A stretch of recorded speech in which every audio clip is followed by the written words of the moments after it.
We got a lot of big news going on, right? We got what's going on in the news and the notes. What's the haps right now? Spill the tea, baby.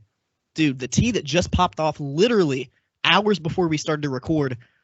WWE Hall of Famer Sunny, who has had many different run-ins with the law, had a troubled history, a very troubled past. She was arrested today for illegal weapon possession and terroristic threats.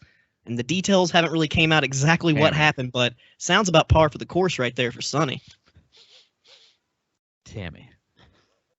Yeah, I mean, yeah, like we said, off camera, we discuss how most Tammys, not to offend anybody, are usually like redneck white trash. Most of the time. There's always exceptions to the rule. There's always exceptions to the rule. Okay.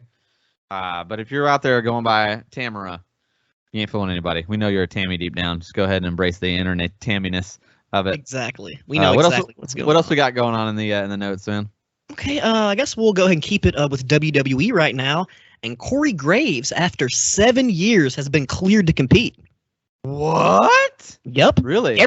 Basically, anybody who got injured and said they couldn't wrestle no more, medicine's good now. Modern medicine's fucking great. You're coming back. Everybody's coming back. We never thought Edge would come back. We never thought Paige is coming back too, right? Isn't that a thing? They've been trying to like Paige. I've heard that, but honestly, do we really want to see Paige back? I mean, I don't. I have zero desire to see that, to be completely honest with you. But I mean, it can't hurt. Okay. It can't hurt their situation. It can't hurt their situation right now. Definitely. Any company that signed Paige, if she goes back to WWE or whatever, definitely popular, going to boost her stuff. I'm pretty sure she's still signed. Isn't she not? Yeah, I'm pretty sure she's still technically under contract. They just don't do anything with her because what can they do? Right. No, I get it. Yeah. Yeah. Also, some WWE news. This is funny news to me. They're going to be having an Elimination Chamber match in Saudi Arabia, which is pretty ridiculous choice of match. When is that? Is that February show? Yeah. Okay. All right. Well, we're going to cover it. We're going to recover it. Cover it. Yeah, and the last little bit of WWE news, which was definitely the biggest thing in the WWE news, they are getting sued by MLW. Ooh, for them, apparently WWE doing some antitrust stuff and monopolization stuff and blocking them from getting TV deals and contracts for other streaming services.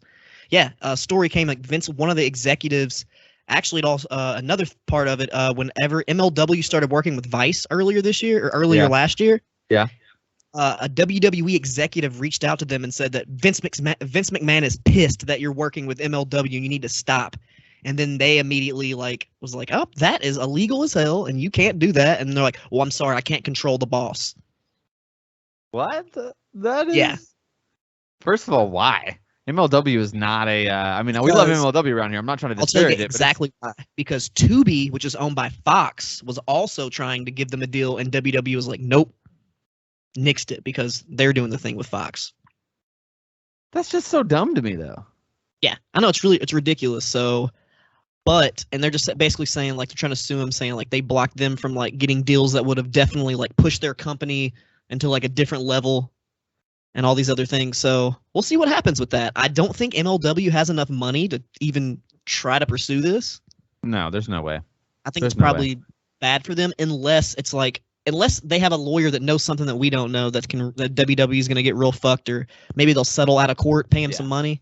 I'm hoping that's the case. They just have this plan to get it settled out of court. It makes more sense that way.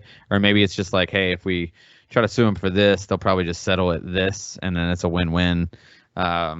So I don't know. We'll see. Anything else on the dirt sheets there? Yeah, we got a little bit of Impact in AEW news. For Impact, they just signed PCO to a contract who, as we know, made a little debut run in at the pay-per-view that we're going to cover here in a minute. Yeah. And Charlie Haas made his return to wrestling and made his Impact debut and got injured and had a concussion all in the same match. Oh no. It's not that bad though. He went to the doctor. He released something saying it was just a freak accident. He caught Josh Alexander's knee and then the turnbuckle immediately afterwards. Oh no. It was just one of those freak accidents that happens in wrestling, and see, I don't know. Is he though? Because I mean, I've been following Charlie Haas on Instagram for the past year or so, and that dude is not all there anymore. Oh, well, I have not been following him. Well, he said that, he went to the doctor and it's concussion and he can still wrestle and he's taking bookings or whatever.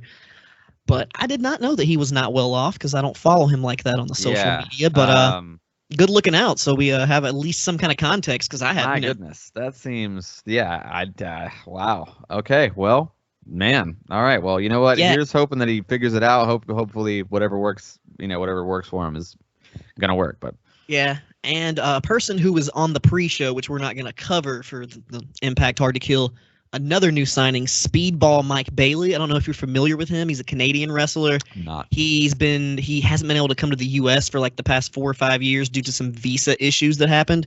Mm-hmm. But I used to watch him back on PWG shit back in the day. And dude, Speedball Mike Bailey's fucking awesome. He's great, and I'm glad that he signed to Impact. I'm glad he's in the USA.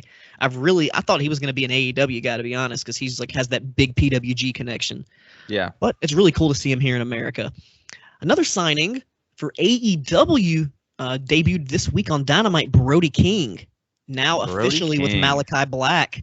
Yeah. The House of Black faction, Kings of the Black Throne, as they are known in PWG.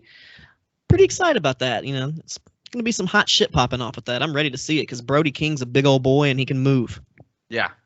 Yeah, I mean, I like Brody King. I like his work. I like his vibe. I think it's a great fit, and I'm excited to see where they go with it and what happens with it. Yeah, and our boy Tony Schiavone got a contract extension, so he's going to be with AEW for sure for at least 3 to 5 more years. I'm not sure. Nice.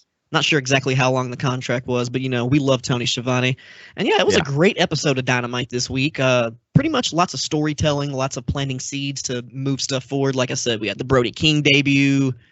Yeah. Wardlow beat CM Punk. Literally, it was like a Bret Hart like tribute match, like nostalgia. He did so many Bret Hart things, like because Wardlow powerbombed him like 5 or 6 times in a row. Yeah. And when he went for like the other one, CM Punk did the Bret Hart and collapsed, and then did the roll up victory. It was good shit there. Like to see the good callbacks right there. Even though I'm not the biggest Bret Hart fan, I still like it. I still like seeing that. So it was a great episode of Dynamite. Just setting up stuff for next week. We got basically one of the big things. Britt Baker finally joined up with the elite / undisputed era. Yeah, I was just waiting for that to happen. I mean, I don't know why they haven't done that already. They need to pull that trigger. And then we have the episode of Rampage coming up this Friday. And you ready to do some predictions here?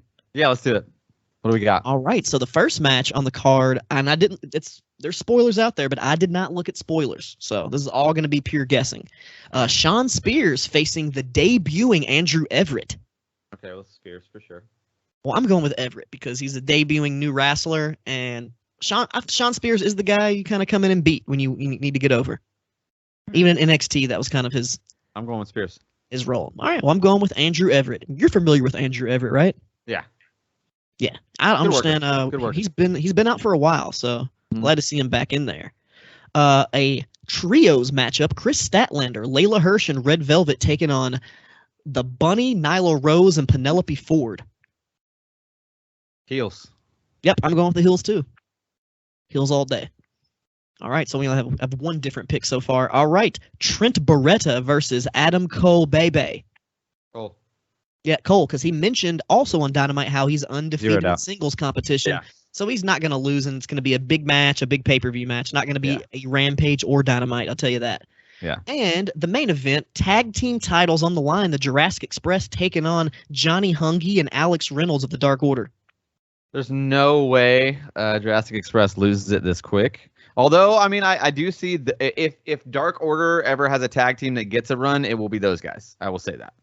Yes, my heart says John Silver and Alex Reynolds, but yes, just like you said, they are not going to drop the straps this early. Right. Got to give it to Jurassic Express. So it all comes down to number one, really. Whoever, we tied last week because all of our picks were the same. The exact same, yeah.